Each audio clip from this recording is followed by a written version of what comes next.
आज का हमारा टॉपिक रहेगा दर्पण। दर्पण समीकरण से पहले हम एक रिलेशनशिप फाइंड आउट करते हैं कि फोकस दूरी जो होती है वो वक्रता त्रिज्या की आधी होती है। ठीक है, इसको फोकस दूरी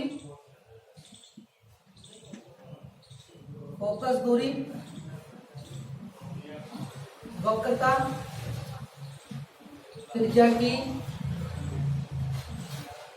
आधी होती है, सिद्ध कीजिए। इस तरीके से क्वेश्चन आता है। ठीक है, सिद्ध करने के लिए हम यहां सबसे पहले ड्रॉ करेंगे एक अवतल दर्पण। कौन सा? अवतल दर्पण। ये अवतल दर्पण है, ये पॉलिश की हुई सतह हो गई। इसके बीच का बिंदु क्या कहलाएगा? ध्रुव। ये सब आपको पता है। और इस खोखले गोले का भाग है तो ये वक्रता केंद्र हो गया इसका C, और इसको मिलाने वाली रेखा सरल रेखा मुख्य अक्ष। ये मुख्य अक्ष, ये ध्रुव।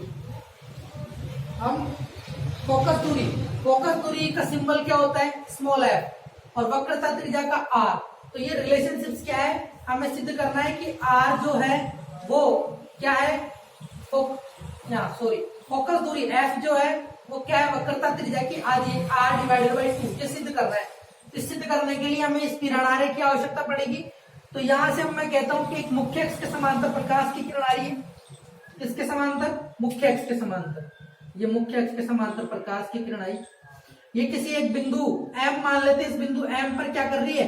परावर्तन हो रहा है। इसका क्या हो रहा है? परावर्तन। और मुख्य अक्ष के समांतर आने वाली प्रकाश की किरण का परावर्तन के बाद में क्या करती है? वो एक बिंदु यानी फोकस बिंदु से होकर जाती है। किससे जाती है? फोकस बिंदु से। ठीक है, यहाँ इसके लिए हम क्या करते हैं? इस संबंध को सिद्ध करने के लिए इस गोलीय दर्पण के प्रत्येक बिंदु को समतल दर्पण का एक बिंदु मान लेते हैं, यानी प्रत्येक बिंदु समतल दर्पण की तरह व्यवहार करता है। इसीलिए हमने ये मान लिया। अब परावर्तन के नियम से अब हम क्या करेंगे? इन दोनों के बीच में अभिलंब डालेंगे। क्या डालेंगे? अभिलंब। इन दोनों के बीच में अभिलंब डालेंगे, और अभिलंब जो है वक्रता केंद्र से होके जाएगा। किससे जाएगा? वक्रता केंद्र। हमेशा जो होता है, क्योंकि परिधि से जो डाला गया लंब होता है ना 90 डिग्री बनाता है, इसमें भी ऐसा ही होगा। ये देखो, ये मैंने अभिलंब डाल दिया।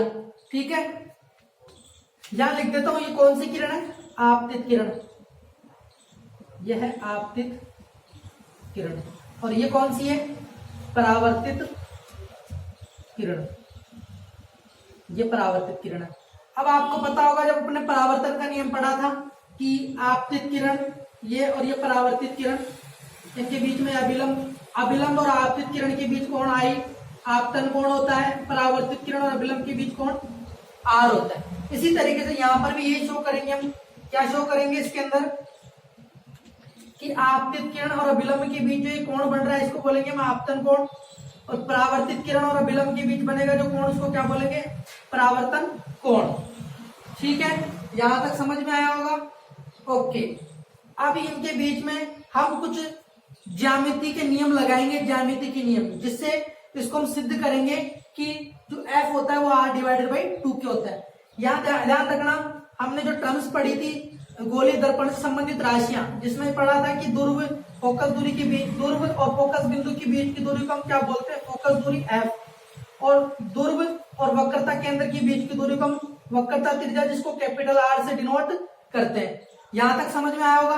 अब हम क्या करते हैं? चित्र से, परावर्तन के नियम से। परावर्तन के नियम से क्या होगा? परावर्तन के नियम से, परावर्तन के नियम से देखो, इसको मैं A और इसको B नाम दे दूं। ठीक है, तो परावर्तन के नियम से क्या होगा कि ये जो आपतन कोण है और ये परावर्तन कोण है बराबर बराबर होंगे। लिख देता हूं मैं एंगल AMC। इसको हम क्या बोलेंगे? आपतन कोण। कौन सा है ये? आपतन कोण। आई से नोट करूंगा इसको मैं। इक्वल होगा किसके? एंगल होगा ये FMC। एंगल FMC कौन सा? परावर्तन कोण। परावर्तन कोण। इसको किससे डिनोट करेंगे? आर से। किससे डिनोट करेंगे? आर से। मैं इसको अलग कर देता हूं, इसको हम आर से डिनोट करेंगे।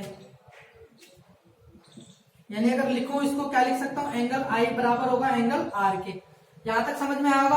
अब यहां देखो ये जो आकृति बन रही है, मैं इधर साइड में बना के बता रहा हूं आपको कि ये एक जेड आकृति बन रही है। कैसी? जेड। जेड आकृति बन रही है, यानी ये ए है, ये एम है, ये सी है और ये पी है। ठीक है, तो ये एंगल और ये एंगल बराबर होते हैं। कौन से नियम से? एकांतर कोण से। किससे? एकांतर कोण से। एकांतर कोण में क्या होता है कि जब जेड की आकृति बनती है तो ऊपर वाला एंगल और नीचे वाला एंगल क्या होते हैं? बराबर। तो ये आई है तो ये भी कितना हो जाएगा? आई हो जाएगा। तो देखो ये आई था तो ये भी कितना हो गया? आई हो गया। सही है, यहाँ आई और यहाँ पे भी आई हो गया। यहां लिखेंगे हम एकांतर कोण से एंगल ए एम सी बराबर होगा किसके? एंगल एफ से लिख लो, कोई दिक्कत नहीं। F C M, F C M, इससे एकांतर कोण से। एकांतर कोण। ठीक है, यहां तक समझ में आया? कैसे लिखा मैंने? एकांतर कोण से ये वाला एंगल और ये वाला एंगल क्या हो गए? बराबर बराबर हो गए। और ये तो बराबर है। अब त्रिभुज बात करते हैं हम किसकी? त्रिभुज की। त्रिभुज एम सी एफ में क्या हो गया? एमसीएफ में एंगल एम सी एफ बराबर है एंगल किसके? एमसीएफ, ये वाला एंगल भी बराबर है। और एफ एम सी, यहां से एफ एम सी, ये दोनों एंगल क्या है? बराबर है इस त्रिभुज के अंदर। तो क्या होगा? जब ये दोनों एंगल बराबर है तो इनके बीच की भुजाएं ये वाली और ये वाली क्या होगी? आपस में बराबर बराबर होगी। तो अतः भुजा एफ सी बराबर होगी किसके? एम एफ के। M F. ठीक, यानी ये वाली जो भुजा है इस त्रिभुज की, मैं इधर से ड्रॉ और कर देता हूं साइड में। ये एम है, ये सी है और ये एफ है। यानी ये वाला एंगल भी आई हो गया, ये वाला एंगल भी आई हो गया 90 डिग्री। तो एक कोण कोण से क्या हो गया? ये वाली भुजा और ये वाली भुजा आपस में क्या होगी? बराबर बराबर होगी। ये वाली भुजा और ये वाली भुजा क्या होगी? आपस में बराबर बराबर होगी। यहाँ इस नियम को मैंने लिख दिया, लिख दिया यहाँ पे। अब हम क्या करते हैं? मान लेते हैं कि ये गोलीय जो द्वारक है, ये गोलीय दर्पण का द्वारक है, वो क्या है? बहुत छोटा है। और बहुत छोटा है तो क्या होगा? ये दर्पण का ध्रुव P और ये बिंदु M आपस में बहुत नजदीक होंगे। बहुत नजदीक होने के कारण क्या कह सकते हैं कि ये वाली दूरी और ये वाली दूरी आपस में क्या होगी? बराबर बराबर होगी, नियरली इक्वल होगी। जैसे कि मान लेते हैं एक लाइन ये है और एक लाइन ऐसे, तो क्या कोई ज्यादा डिफरेंस आता है क्या इसके अंदर? नहीं आएगा ना, कोई डिफरेंस नहीं आएगा। तो हम कह सकते हैं कि ये जो दूरी है बराबर बराबर होगी। लिख दिया यहाँ पे, तो लिख देते हैं हम यदि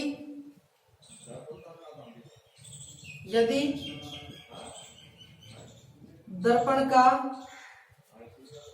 बिंदु M ध्रुव के नजदीक हो तो क्या हो जाएगा?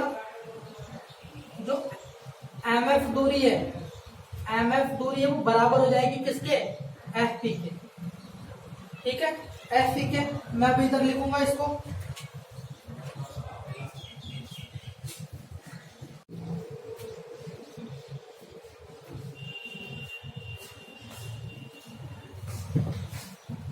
यहां तक हमने लिख लिया कि ये वाली दूरी और ये वाली दूरी क्या होगी? बराबर बराबर होगी। ठीक है, अब हम क्या करने जा रहे हैं कि यहां लिखते हैं कि P से लेकर C, P से लेकर C, P से C इक्वल टू क्या होगा? ये दो टुकड़ों में हो जाएगा। P F से P मान लो या फिर F से C मान लो। हमने लिख दिया, क्योंकि जैसे भी आप यहां से भी लिख सकते हो चाहे यहां से लिख दो। ये दोनों, ये भुजा किसके योग के बराबर होगी? इस टुकड़े के, इस टुकड़े के बराबर होगी। यानी F P plus F C क्या हो जाएगी? F C. ठीक है, देखो देखें, एफ पी किसके बराबर है, एम एफ के, और एम एफ किसके बराबर है, एफ सी या फिर सी एफ, एफ सी के बराबर। ध्यान से देखना कि जो ये एफ पी है, ये एफ पी किसके बराबर है, एम एफ के, और ये एम एफ किसके बराबर है, एफ सी के। तो क्या यहाँ पे लिख सकता हूं मैं, पी सी बराबर एफ पी की जगह एफ सी लिख सकता हूं प्लस एफ सी। कैसे आया ये, यहां से देख लेना, एक बार वापस लिख देता हूं मैं कि एम एफ बराबर एफ पी बराबर एफ सी, इसी का यूज किया है मैंने यहाँ पे। तो पीसी बराबर क्या हो गया, F C plus F C. तो ये देखो पीसी बराबर 2FC, 2, हम यहाँ पे एफ सी यूज नहीं करेंगे, हम यहाँ पे एफ, क्योंकि हमें संबंध किसमें संबंध स्थापित करना है, एफ और आर में। तो एफ सी, तो ये तो कोई डिस्टेंस ही नहीं है, अपने को पता ही नहीं है, अपने को ये वाला डिस्टेंस पता है ना, फोकस दूरी, तो इसको हम बराबर लिखेंगे एफ पी। एफ पी बराबर है किसके, एम एफ के, और एम एफ बराबर हो गया एफ सी के। ठीक है, इसको मैं मिटा देता हूँ एक मिनट। यहां देखो ये जो है एफ पी, ये वाली डिस्टेंस, ठीक है, देखो कहा है यहाँ पे एफ पी बराबर है किसके, एम एफ के, और एम एफ बराबर है किसके, एफ सी के। तो हम लिख सकते हैं इसकी जगह, एफ सी की जगह भी P C equal to F P plus F P.